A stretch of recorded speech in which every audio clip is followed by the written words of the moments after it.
And especially if they miss something. Yeah. And then they'll focus on I'll be right there. I'll be there. I should be. Okay.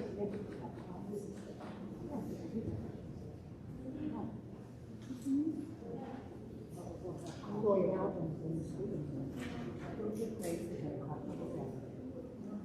What? So we okay. Feel better and get things. Have a little something.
Good morning.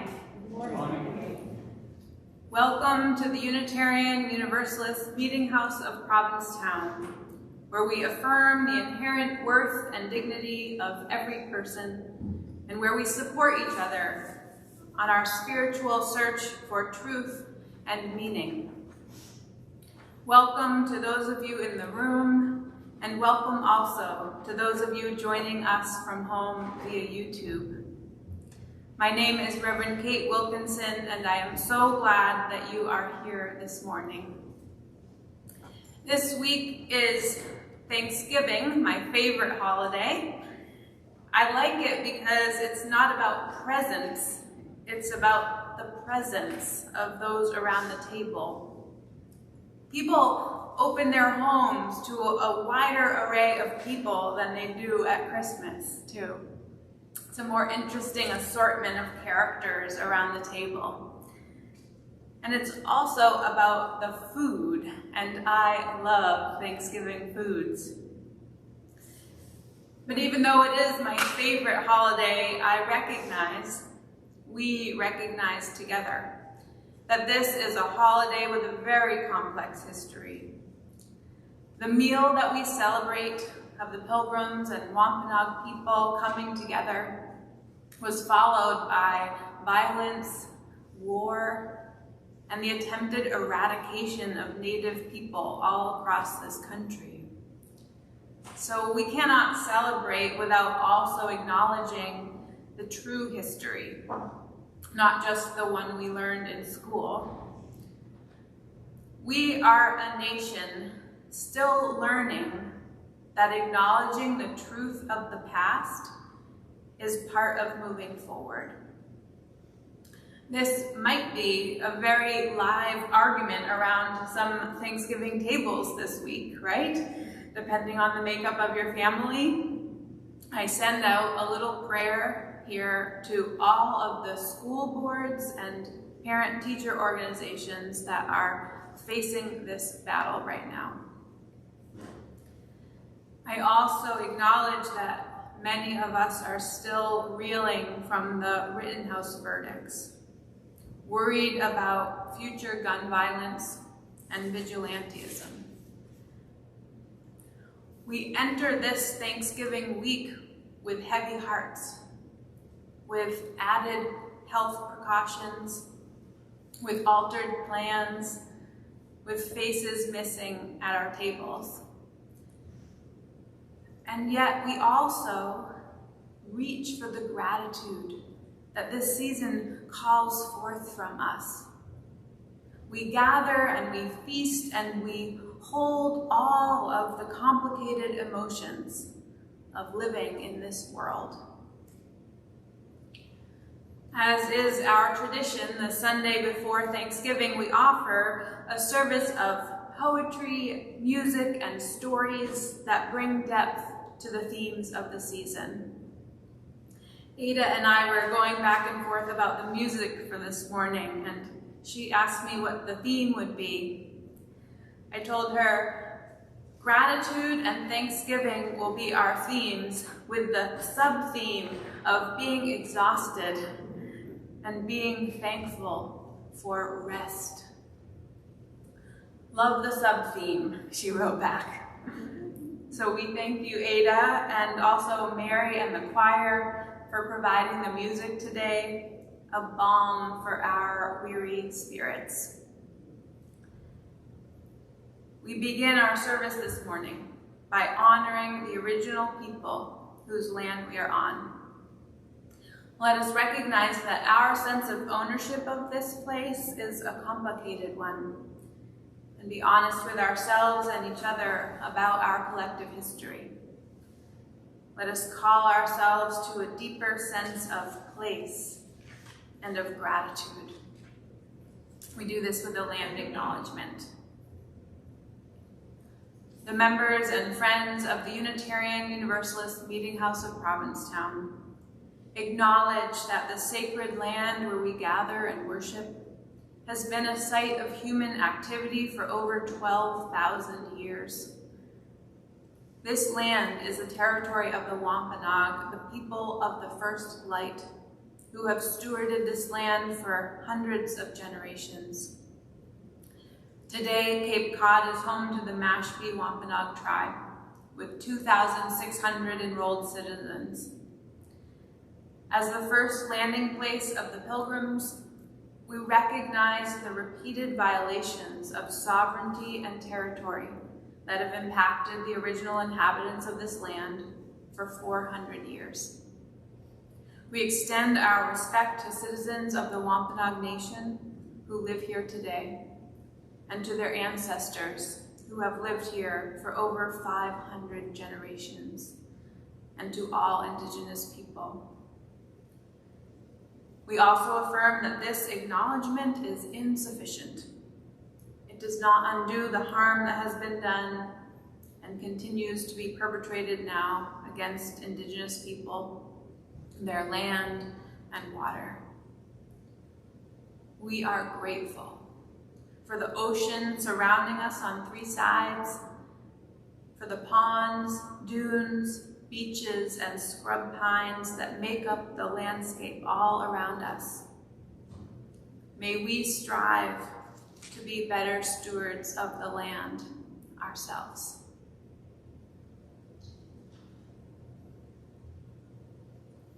And now we take a moment to affirm our Meetinghouse covenant. Since we don't have printed orders of service this morning, we'll do it call and response style, where I say a line and you say it back to me. Love is the spirit of this Meetinghouse. Love is the spirit of this Meetinghouse. This is our great covenant. This is our great covenant. To dwell together in peace. To dwell together in peace. To seek the truth in love. To seek the truth in love. And to help one another. And to help one another. Now I invite Kate Wallace-Rogers to light our chalice this morning. And I invite all of you watching from home to light a candle wherever you are. In that way we can feel connected even while we are apart. Praise Song by Barbara Crooker. Praise the light of November, the thin sunlight that goes deep in the bones. Praise the crows chattering in the oak trees. Though they are clothed in night, they do not despair. Praise what little there's left, the small boats of milkweed pods, husks, hulls, shells, the architecture of trees. Praise the meadow of dried weeds, yarrow, goldenrod, chicory, the remains of summer. Praise the blue sky that hasn't cracked yet. Praise the sun slipping down behind the beech nuts. Praise the quilt of leaves that covers the grass, scarlet oak, sweet gum, sugar maple. Though darkness gathers, praise our crazy fallen world. It's all we have, and it's never enough.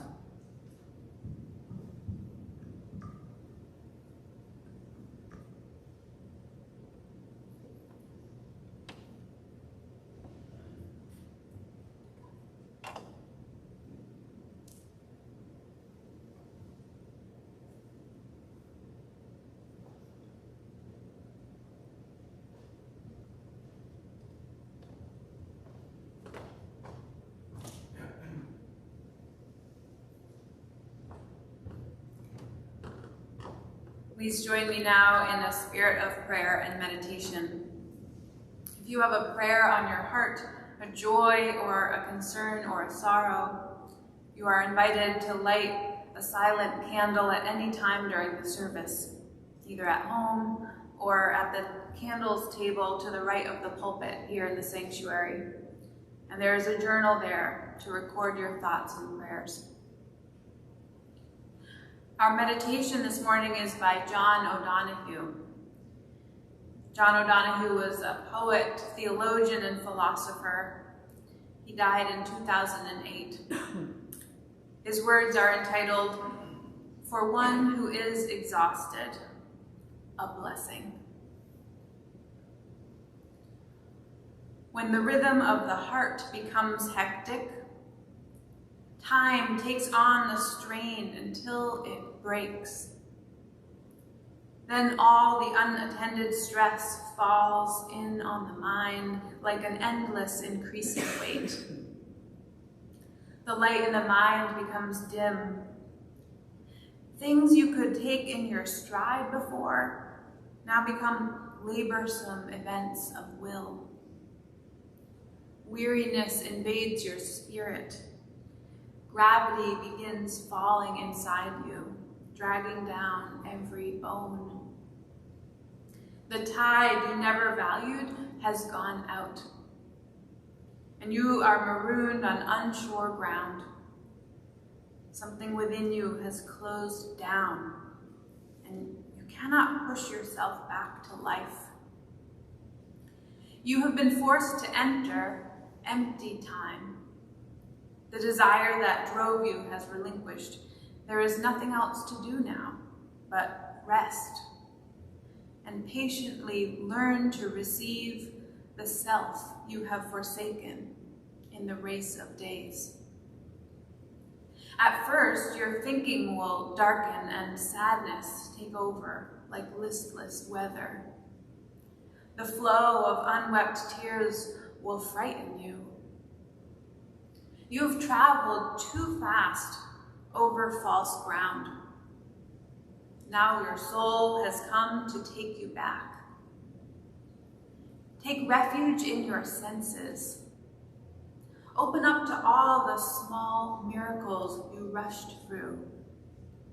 Become inclined to watch the way of rain when it falls slow and free.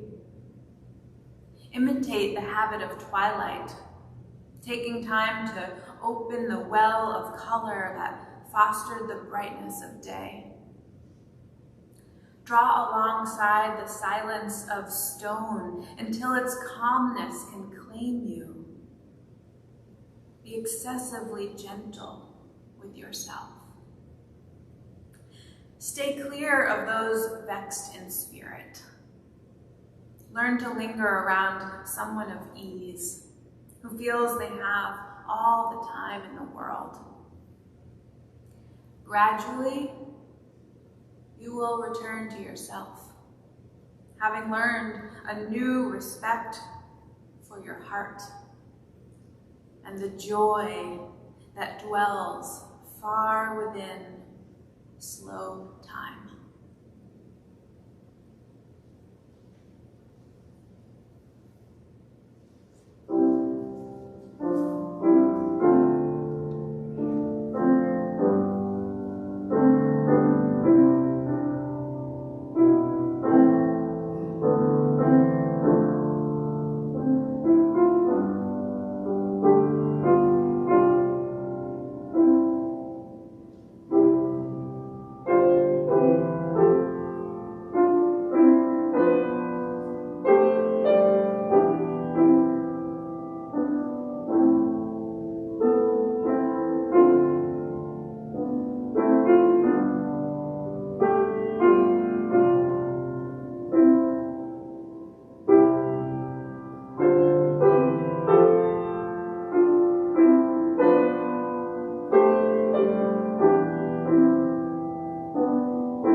Our first reading is the poem Autumn by Mary Oliver, Song for Autumn by Mary Oliver. In the deep fall, don't you imagine the leaves think how comfortable it would be to touch the earth instead of the nothingness of air and the endless freshets of wind? And don't you think the trees themselves, especially those with mossy, warm caves, begin to think of the birds that will come, 6, a dozen, to sleep inside their bodies. And don't you hear the goldenrod whispering goodbye? The everlasting being crowned with the first tuffets of snow. The pond vanishes, and the white field over which the fox runs so quickly brings out its blue shadows. And the wind pumps its bellows, and at evening especially, the piled firewood shifts a little, longing to be on its way.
Our second reading is by Thich Nhat Hanh. I asked the leaf whether it was frightened because it was autumn and the other leaves were falling. The leaf told me, no. During the whole spring and summer, I was completely alive. I worked hard to help nourish the tree, and now much of me is in the tree. I'm not limited by this form. I am also the whole tree. And when I go back to the soil, I will continue to nourish the tree.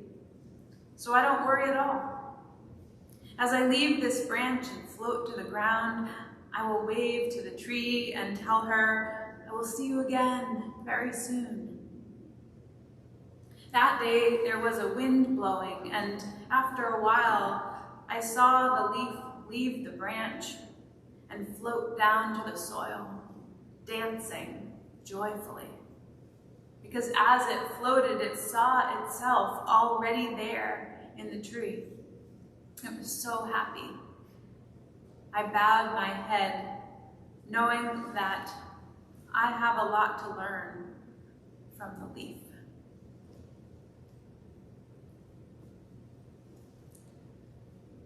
Now is the time in our service where we take a collection for the ongoing support of this Meetinghouse and our shared ministry.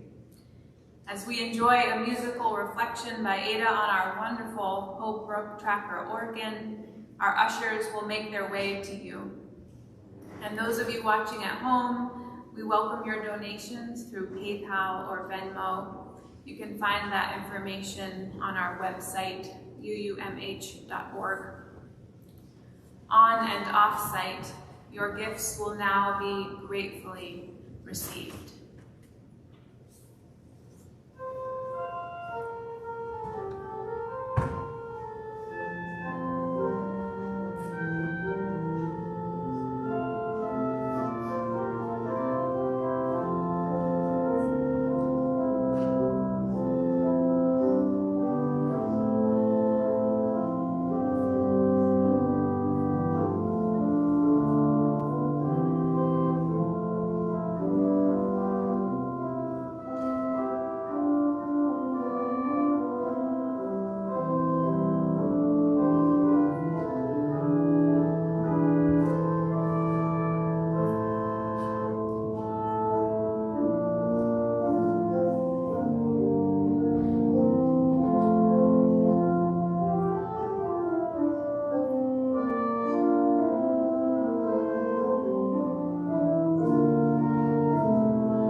Our third reading is entitled Late Fall by Rev Mark Bellatini. Thank you.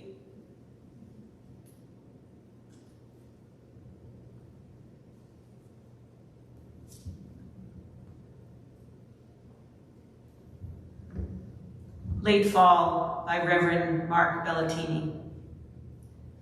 Less light.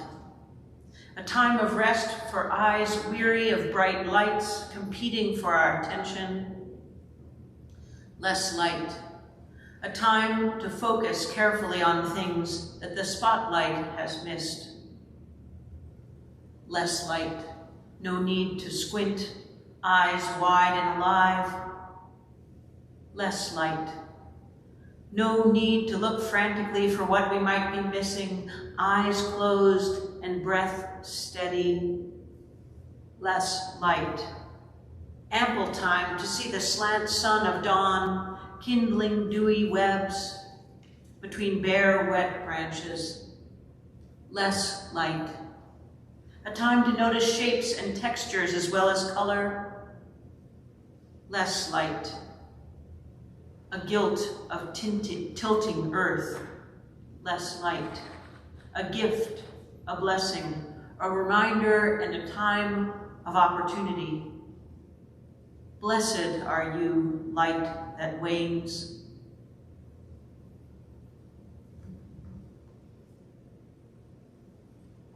Oh, we give thanks for His precious name, for gathered all gathering and far away, for this time we share with love and care.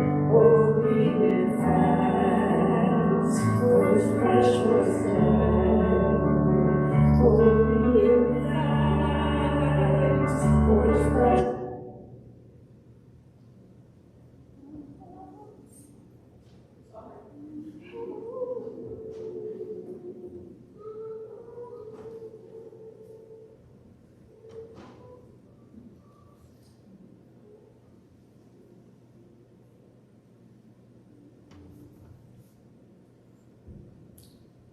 This morning I offer you a story from Tales for the Seventh Day, a collection of Sabbath stories by Nina Jaffe. Sabbath, as you know, is a day set apart for religious observance and for rest.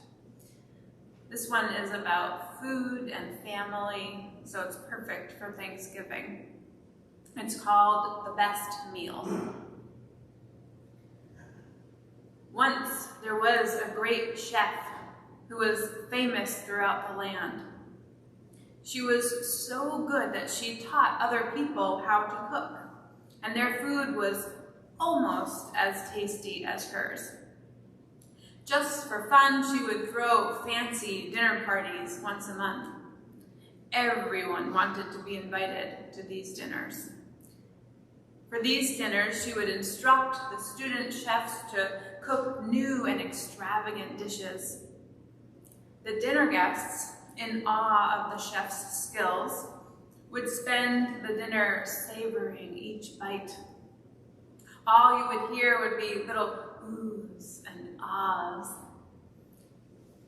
Because she wanted to always feature new goodies to eat at all of her parties, she would travel far and wide, all over the land, to experience new food. Everywhere she went, the town would honor her. The best cooks would create dishes unique to their region. The great chef tasted them all and requested the recipes of the dishes she liked best. As you can imagine, she ate a lot of food and knew a great deal about how to prepare the best meals. One evening, while traveling home, the chef stopped at a small country house to ask for directions to a hotel. The family insisted that she spend the night with them.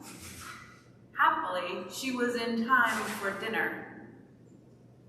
The mother took a casserole out of the oven. Brother tossed a salad with different vegetables. Sister sliced the bread. "Let me help," said the chef, so she set the table for the four of them. When everyone was seated at the table, the family held hands. The chef felt the younger sister's hand slip into hers, and the chef in turn reached out for the brother's hand. The mother said, "To have food upon the table," and the children replied, "is a blessing."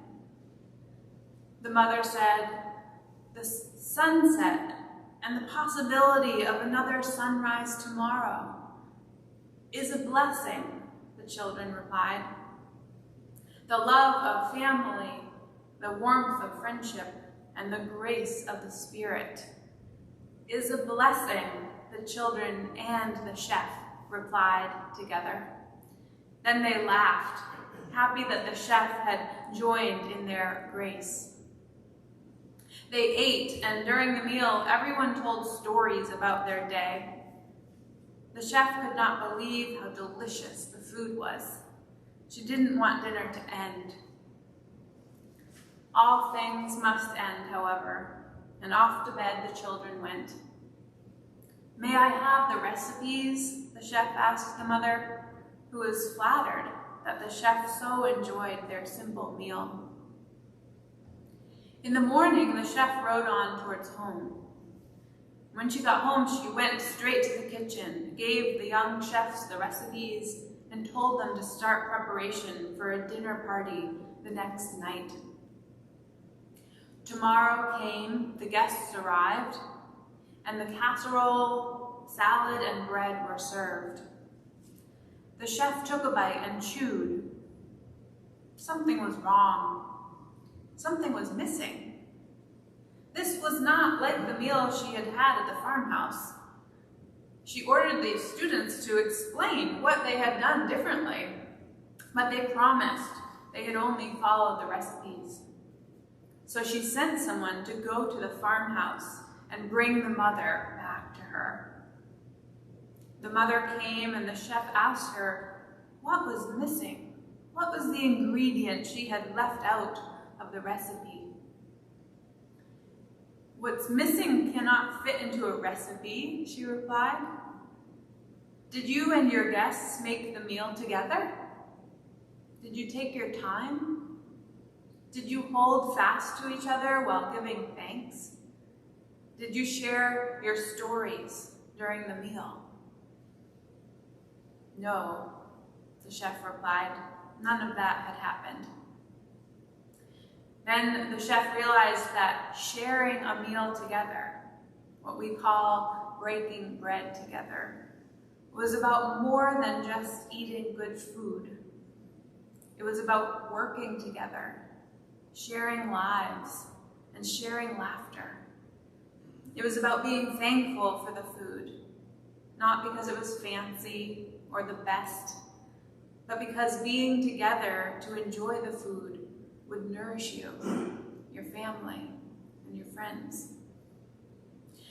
After that, the chef decided to give small, intimate dinner parties. She and her guests would work together with the student chefs, and they would all sit together and give thanks, take their time, and enjoy the very best of meals. So with this story ringing in our ears, let's not let our Thanksgivings be about making the fanciest or most perfect meal, but about living into the gifts of this season, a time of less light, a time of rest for our souls, weary of all that competes for our attention, a time to dream of how comfortable it would be to touch the earth and rest, disintegrate even, instead of blowing endlessly in the breeze of our busy lives. A time to make a meal together, to hold fast to each other while giving thanks, to share stories around the table. A time to let our spirits catch up with our bodies. A time to praise what little there is left. The small boats of milkweed pods, the quilt of leaves that covers the grass, our crazy, fallen world. A time to imitate the habit of twilight, to be excessively gentle with yourself. A time to stay clear of those vexed in spirit. A time to linger around people of ease. A time to gradually return to yourself, having learned a new respect for your heart and the joy that dwells far within slow time. May it be so. You know, last night in the wee hours of the morning, we were awakened by an explosion next door. A large camper that has been parked in our neighbor's yard had caught on fire. And we looked out to see flames dancing into the sky. The fire department came quickly, and as they were fighting the blaze, Lisa was hosing down our roof, and I was stamping out ashes in the lawn, and then ran inside to pack a suitcase of a few outfits and things I would want to save if the fire reached our house. I am so grateful that no one was hurt. The fire department in Wellfleet did an amazing job. And I am newly grateful for everything I have. Because for a moment, I thought it could all be gone. So this morning, with very little sleep, I will add, I'm filled with emotion and filled with gratitude. So I would love to end this service by saying grace. And I'd like to use the one from the story. So your line will be, is a blessing. To have food upon the table is a blessing. The sunset and the possibility of another sunrise tomorrow is a blessing. The love of family, the warmth of friendship, and the grace of the Spirit is a blessing. Amen. And blessed be. It has become our practice to pose a question based on the theme of the service each week. It can be a conversation starter out on the lawn or a topic of sharing at your Thanksgiving table. And if you'd like to delve deeper into this question, you can join us on Zoom on Tuesday at 5. Let us know if you need that link. I owe you a lighthearted question after last week's 2 doozies, don't I? So our question this week is, tell us about the best meal you can remember. What made it the best? Tell us about the best meal that you can remember. What made it the best? I invite you to begin thinking about your best meal as we listen to the postlude. When Ada is done playing, I invite you to exit row by row, starting from the back of the sanctuary. Thank you for joining us this morning. Thank you for joining us this morning from home. Happy Thanksgiving to you all. Go in peace.